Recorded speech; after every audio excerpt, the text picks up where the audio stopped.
하노이의 한 카페에 60대 한국 남성과 20대 베트남 여성이 들어섭니다.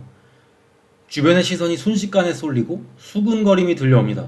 아빠인가? 아니 남편이겠지. 제 아내가 회사 이사님과 외근 중에 실제로 겪은 일입니다. 아내는 너무 창피해서 고개를 들 수 없었다고 합니다. 흔히 국결 유튜브를 보면 이런 말을 하죠. 베트남은 나이 차이 상관없다. 과연 그럴까요? 베트남 사람들도 눈이 있고 생각이 있습니다. 오히려 외국인과의 큰 나이 차이를 보는 시선은 상상 이상으로 따갑습니다. 도대체 왜 그들은 그렇게 생각하는 걸까요? 오늘은 우리가 잘못 알고 있는 베트남의 체면 문화의 진실을 이야기해 보겠습니다. 베트남 사람들에게 체면은 단순한 자존심 이상입니다. 과거로 가볼까요? 베트남은 마을 공동체 문화가 강하기 때문에 주변에서 나를 어떻게 보는가, 이 시선이 곧 가족의 사회적인 서열을 결정하는 겁니다. 예를 들어 볼게요. 베트남 사람들은 겉으로 웃고 있어도 속으로는 끊임없이 타인을 평가합니다.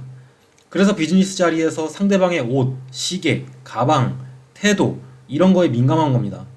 저도 예전에 아파트 임대 계약하러 갈 때 바지 추리닝 입었다고 아내에게 혼난 경험이 있습니다. 실생활에서도 이렇게 보여지는 게 중요한데 가족의 체면이 걸린 일에는 얼마나 민감하겠습니까? 그래서 나이 차이가 너무 많이 나는 결혼은 돈 때문에 가족의 체면을 판 행위로 비춰질 위험이 큽니다.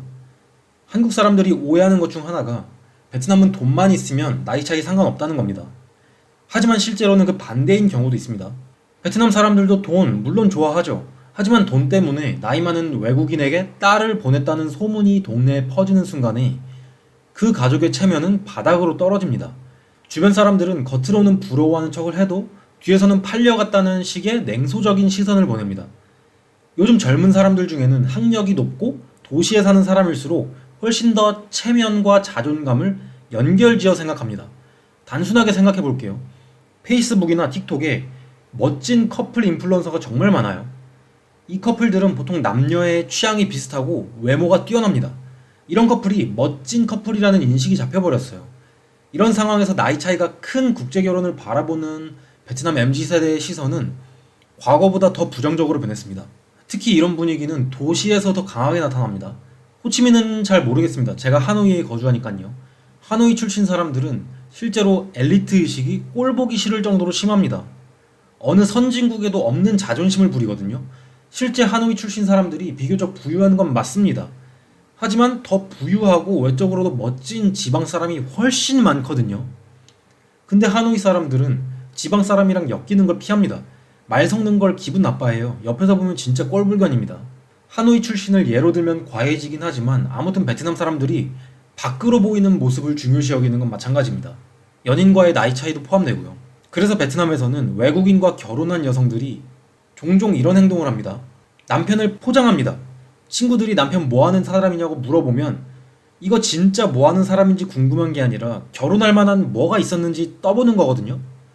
당연히 질문 의도를 파악하니까 무슨 사업한다, 어디 회사 대표다 이렇게 대답합니다. 평범한 회사원일지라도요. 그래야 주변 사람들에게 체면이 서기 때문입니다. 요새 한국에서는 결혼이 개인의 선택이잖아요. 그래서 동거만 하는 커플도 있고 비혼인 사람들도 있고 그죠? 하지만 베트남에서는 결혼이 거의 가족 프로젝트입니다. 특히 딸이 결혼할 때 가족이 가장 먼저 뭘 보느냐, 경제력, 직업, 사회적 체면 이런 걸 봅니다. 그래서 외국인 결혼 이야기가 나오면 반응이 나뉘는 거예요. 와, 잘됐다. 그리고 근데 왜 저렇게 나이가 많아? 경제적으로는 이해를 하는데 사회적으로는 체면이 걸리는 문제입니다. 그리고 시간이 조금 지나면 또 하나의 변화가 생깁니다. 처음에는 한국 남편, 외국인 남편 이 자체가 성공처럼 보일 수 있어요. 하지만 몇 년이 지나면 주변 친구들도 결혼을 합니다. 어떤 친구는 베트남 사업가와 결혼을 하고요. 어떤 친구는 또래 남자랑 결혼을 하겠죠. 그때부터 자연스럽게 비교가 시작됩니다. SNS를 열어보면 또래 커플들이 같이 여행 가고 같이 카페 가고 같이 사진을 찍습니다. 근데 나이 차이가 많이 나는 부분은 SNS에 공개하는 걸 꺼려하기도 해요.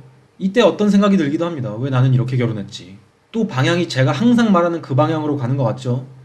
형님들 어쩔 수 없습니다. 받아들여야 해요. 10살, 20살 차이 나는 우리 국결 선배님들도 다 그런 인식 이겨내고 지내는 겁니다. 처음에는 나이 때문에 체면이 문제였잖아요. 그걸 역으로 이용하면 됩니다. 우리 한국 남자들은 젊은 베트남 남자가 절대 갖지 못하는 무기가 많습니다.